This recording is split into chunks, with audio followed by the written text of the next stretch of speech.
Parliament సమావేశాలు ఇప్పుడు live చూద్దాం. मंत्री जी से आपके माध्यम से प्रश्न होगा कि बहुत सारे राज्यों ने प्रधानमंत्री फसल बीमा योजना को नहीं लागू किया है और अपनी योजनाएं हैं, पर उनका जो स्टैंडर्ड है वो प्रधानमंत्री फसल बीमा योजना के बराबर का नहीं है. तो क्या सरकार इस बात पर विचार कर रही है कि सभी राज्य के कृषि मंत्रियों को बुला करके यहाँ बैठक करके प्रधानमंत्री फसल बीमा हर राज्य में लागू हो, इसके बारे में क्या कोई विचार सरकार कर रही है? हेलो, माननीय सदस्य जी ने जो प्रश्न किया है कि फसल बीमा योजना, वैसे जो फसल बीमा योजना जो नई फसल योजना बनी है उसके अंदर सभी राज्यों से राय लेकर ही उसमें बनाई गई थी. और अभी भी हमारी यहाँ पर जो मीटिंग हुई थी जिसमें देश भर के सभी जो कृषि मंत्री हैं उनको बेंगलोर के अंदर मीटिंग हुई और उस विषय पर भी चर्चा हुई है. और उसके अंदर ये किसानों मंत्रियों से आग्रह किया है कि आप जो एक फसल बीमा है उसको लागू करें. बाकी वैसे राज्य है वो अपनी फसल बीमा योजना के लिए स्वतंत्र है, लेकिन कुछ राज्यों ने, जैसा कि आंध्र प्रदेश है, आंध्र प्रदेश ने पहले इस योजना से, इस जो नई फसल बीमा नीति से बाहर गए थे, लेकिन अब उन्होंने वापस 1 साल के बाद में पुनः उन्होंने अडॉप्ट किया. तो इस तरह से ये जो नई फसल बीमा नीति है उसको लेकर राज्य भी और राज्य सरकार के निश्चित रूप से हम संपर्क में और उनसे इस बात पर चर्चा भी होती है और मीटिंग भी करते हैं. Question number 22 Shri CN Annadurai.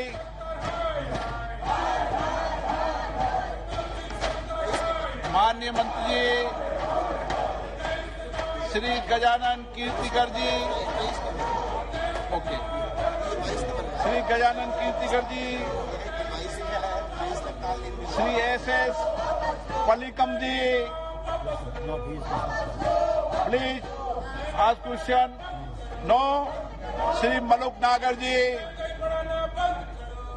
मैं माननीय मंत्री जी से पूछना चाहता हूं कि जो फूड प्रोसेसिंग मिनिस्ट्री के अंडर जो गन्ने के रेट बढ़ाने की बात आती है, जो थोड़ा सा सरकार ने बढ़ाया उसके लिए धन्यवाद, लेकिन देश में कोई भी ऐसा नहीं है कि जहां पे गन्ने पे पेमेंट रुकी हुई है उस पे ब्याज नहीं मिलता और कहीं पे. अच्छा सब दूसरा इसमें जुड़ी हुई चीज, दूसरी जुड़ी हुई चीज कह रहा हूं. दूसरा कि मेरठ पश्चिम उत्तर प्रदेश, जहां बागपत लोकसभा, मेरठ लोकसभा, मुजफ्फरनगर लोकसभा, सहारनपुर लोकसभा, बिजनौर लोकसभा, नगीना लोकसभा, गाजियाबाद लोकसभा, अमरोहा लोकसभा, मेरठ में R&D रिसर्च के लिए कोई इंस्टीट्यूशन खोलने की प्लानिंग है या नहीं है?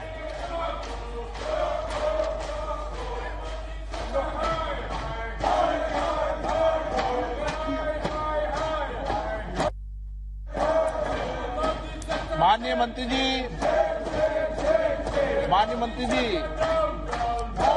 जवाब दीजिएगा.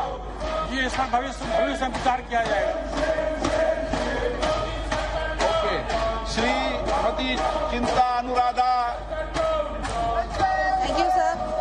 A Center for Excellence with an expenditure of 10 crores in non-thermal processing was recently inaugurated at National Institute of Food Technology, Entrepreneurship and Management, Tanjavur, with an aim to promote next generation technologies and meeting global standards in research and academics in the field of food processing.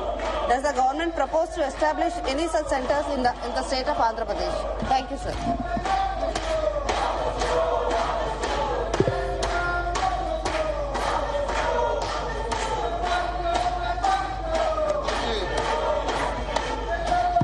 सब सुनाई नहीं पड़ रहा, आवाज सुनाई नहीं पड़ रहा. मुझे सुनाई में पड़ रहा है.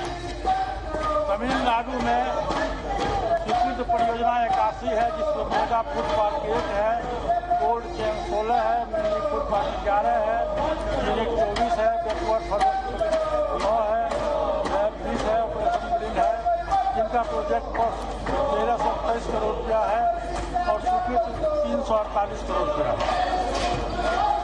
क्वेश्चन नंबर 20 श्री दीपक बेद. माननीय सदस्यगण, आपने बहुत महत्वपूर्ण प्रश्न लगाया है. किसानों के समर्थन मूल्य पर प्रश्न लगाया है.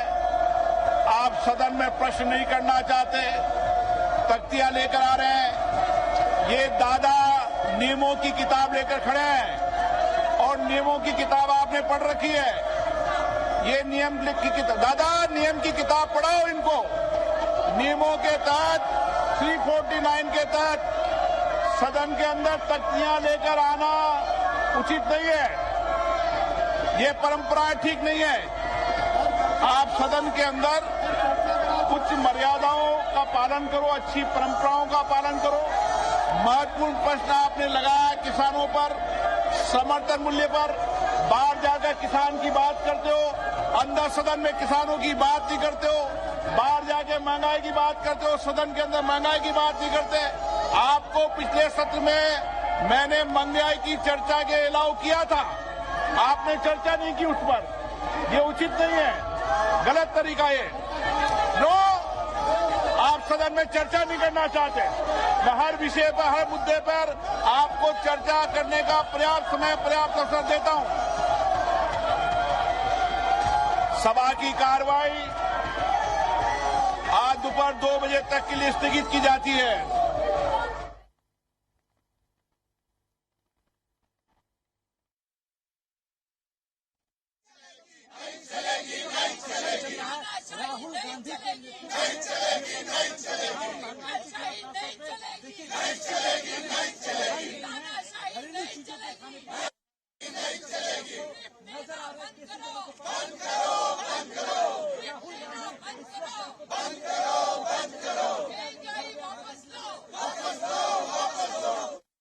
రైట్ విపక్షాల ఆందోళనల నడుమ లోక్సభ రాజ్యసభ 2 గంటలకు వాయిదా పడింది. అండ్ ఇప్పుడు మనం చూసుకుంటే లోక్సభలో అంటే పార్లమెంట్ ఆవరణలో విపక్షాలు కేంద్రానికి వ్యతిరేకంగా నినాదాలు చేస్తున్నాయి, ఆందోళనలు కూడా చేస్తున్నాయి. అంటే పెరిగిన ధరలకు వ్యతిరేకంగా నినాదాలు కూడా చేస్తున్నాయి.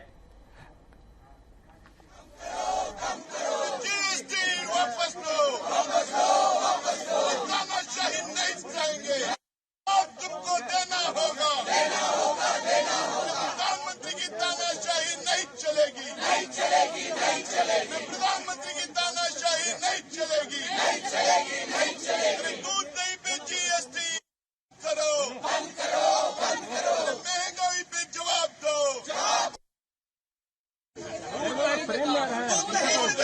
वापस लो, वापस लो, वापस लो।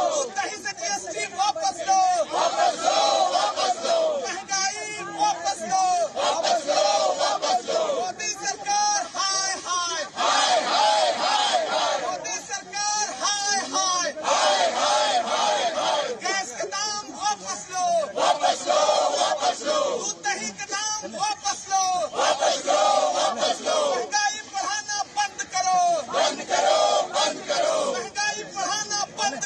मोदी सरकार हाय हाय हाय हाय हाय हाय। तानाशाही नहीं चलेगी, नहीं चलेगी, नहीं चलेगी। राहुल गांधी नहीं चलेगी, नहीं चलेगी। तानाशाही नहीं चलेगी, नहीं चलेगी, नहीं चलेगी। तानाशाही नहीं चलेगी, नहीं चलेगी। नजर आ रहा है किसी को बंद करो, बंद करो। बंद करो, बंद करो, बंद करो। महंगाई वापस लो, वापस लो, वापस लो। महंगाई नहीं सहेंगे, नहीं सहेंगे, नहीं सहेंगे। महंगाई वापस लो, वापस लो, वापस लो। जीएसटी वापस लो, वापस लो, वापस लो। दूध दही पे जीएसटी वापस लो, वापस लो, वापस लो। आटा चीनी पे कम करो, कम करो। गैस के दाम में कम करो, कम करो, कम करो। जीएसटी वापस लो, वापस लो, वापस लो। तानाशाही नहीं सहेंगे और तुमको देना होगा, देना होगा, देना होगा। प्रधानमंत्री की तानाशाही। दूध दही से वापस लो, वापस लो, वापस लो। दूध दही से जीएसटी वापस लो, वापस लो, वापस लो। महंगाई वापस लो, वापस लो, वापस लो। मोदी सरकार हाय हाय हाय हाय हाय हाय। मोदी सरकार हाय हाय हाय हाय हाय हाय। गैस का दाम वापस लो, वापस लो, वापस लो। दूध दही का दाम वापस लो, वापस लो। విపక్షాల ఆందోళనలతో పార్లమెంట్ లోక్సభ రాజ్యసభ 2 గంటలకు వాయిదా పడింది. అండ్ పార్లమెంట్ ఆవరణలో రాహుల్ గాంధీ అధ్యక్షతన విపక్షాలు కేంద్ర ప్రభుత్వానికి వ్యతిరేకంగా నినాదాలు ఆందోళనలు చేస్తున్నాయి. పెరిగిన ధరలు, ద్రవ్యోల్బణానికి వ్యతిరేకంగా సామాన్యుల నడ్డు విరిచింది కేంద్ర ప్రభుత్వం అన్నట్టుగా వారు ఆందోళనలు చేస్తున్నారు.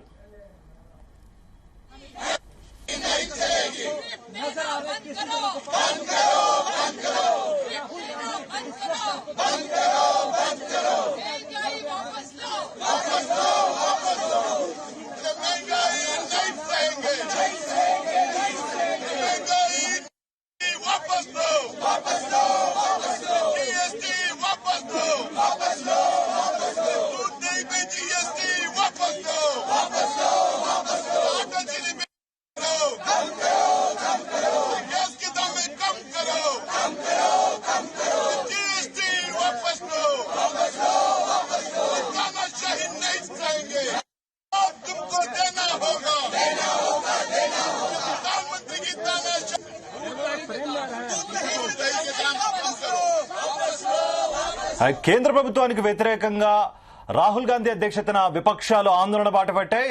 ఇదే అంశానికి సంబంధించి మరింత సమాచారం మా ప్రతినిధి శ్రీధర్ అందిస్తారు. శ్రీధర్. కార్తీక్, ఉభయ సభలు కూడా ప్రారంభమైన కొద్దిసేపటికే వాయిదా పడ్డాయి. ప్రధానంగా ధరల పెరుగుదలపై దేశంలో ధరలు తీవ్రంగా పెరిగాయి. అన్ని నిత్యావసర వస్తువుల ధరలు పెరిగాయి. గ్యాస్ ధరలు కూడా పెంచడం కరెక్ట్ కాదు. వరుసగా గ్యాస్ ధరలు పక్క ప్రపంచ మార్కెట్ లో క్రూడ్ ఆయిల్ ధరలు తగ్గుతూ ఉంటే దేశంలో మాత్రం క్రూడ్ ఆయిల్ ధరలు తగ్గినా కూడా గ్యాస్ ధరలు తగ్గట్లేదు, పెట్రోల్ ధరలు తగ్గట్లేదు అని ఇవాళ పార్లమెంటు ఆవరణలో మహాత్మా గాంధీ విగ్రహం ఎదుట కాంగ్రెస్ ఎంపీలంతా కూడా నిరసనకు దిగారు. ప్రధానంగా వెంటనే దేశంలో నిత్యావసరాల ధరలు తగ్గించాలి, పెట్రోల్ ధరలు తగ్గించాలి, గ్యాస్ ధరలు తగ్గించాలి అని డిమాండ్ చేస్తున్నారు. రాహుల్ గాంధీ, కాంగ్రెస్ నేత రాహుల్ గాంధీ కూడా ఈ నిరసనలో పాల్గొన్నారు. మొత్తంగా కూడా ఉభయ సభలు కూడా మధ్యాహ్నం 2 గంటలకు ఈ ఆందోళన నేపథ్యంలో వాయిదా వేశారు. సో మధ్యాహ్నం 2 గంటలకు తిరిగి మళ్ళీ సమావేశాలు ప్రారంభం కన్నా ఇటు ఉభయ సభలకు, ఇటు రాజ్యసభ అటు లోక్సభ రెండు కూడా మధ్యాహ్నం 2 గంటలకు వాయిదా వేశారు. నిత్యావసరాల ధరల పెరుగుదల పైన, అదేవిధంగా పెట్రోల్ ధరల పెరుగుదల పైన ప్రధానంగా విపక్షాలన్నీ కూడా ఆందోళనకు దిగాయి. మొత్తంగానైతే మధ్యాహ్నం 2 గంటలకు తిరిగి సమావేశాలు ప్రారంభం కానున్నాయి. కార్తీక్, గంటలకి మళ్ళీ సమావేశం కానున్నట్టుగా తెలుస్తోంది. అంటే వీళ్ళు మళ్ళీ ఆందోళన చేసే అవకాశం ఉందా? ఇప్పటికే గత కొంతకాలంగా కూడా ధరల పెరుగుదల పైన విపక్షాలన్నీ కూడా పెద్ద ఎత్తున ఆందోళన చేస్తూనే వస్తున్నాయి. అందులో కాంగ్రెస్ పార్టీ ప్రధానంగా నిరసనలకు ఎప్పటికప్పుడు దేశవ్యాప్తంగా కూడా నిరసనలు తెలుపుతుంది. అయితే విపక్షాల నిరసనల్ని ప్రభుత్వం ఏమాత్రం ప్రస్తుతానికైతే ఖాతరు చేసినట్టుగా కనిపించట్లేదు. మేము పరిస్థితులకు అనుగుణంగానే నిర్ణయాలు తీసుకుంటున్నామని ప్రభుత్వ పక్షం చెప్తున్న నేపథ్యంలో మరి మళ్ళీ మధ్యాహ్నం సమావేశం ప్రారంభమైన తర్వాత నిరసనలు అయితే ఖచ్చితంగా కొనసాగే అవకాశం ఉంది. నిరసనలు మరి ప్రభుత్వం ఈ నిరసనలను ఆపటానికి ఎలాంటి చర్యలు తీసుకుంటుందో మనం చూడాలి. నిరసనలు మాత్రం కొనసాగే పరిస్థితి ఉంది. సమావేశాలు ఎలా నిర్వహిస్తారు ఏంటనే చూడాలి. ఎందుకంటే ఈసారి సమావేశాలు దాదాపుగా లోక్సభలో 32 బిల్లులు ఆమోదించాల్సిన అవసరం ఉంది. సో ఈ 32 బిల్లులకు సంబంధించి ప్రభుత్వం ఎలాంటి చర్యలు చేపట్టబోతోంది, మరి విపక్షాలు సహకరిస్తాయా సమావేశాలకి?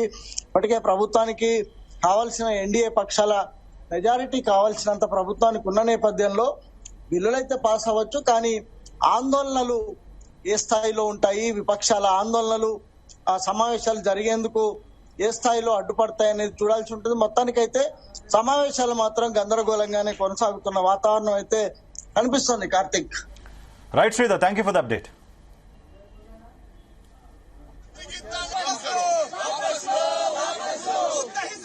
वापस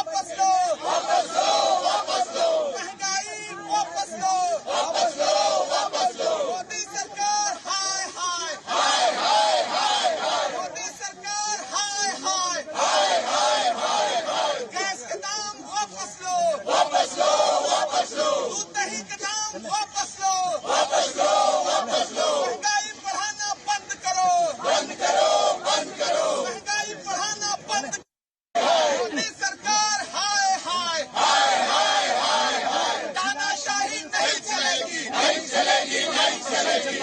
राहुल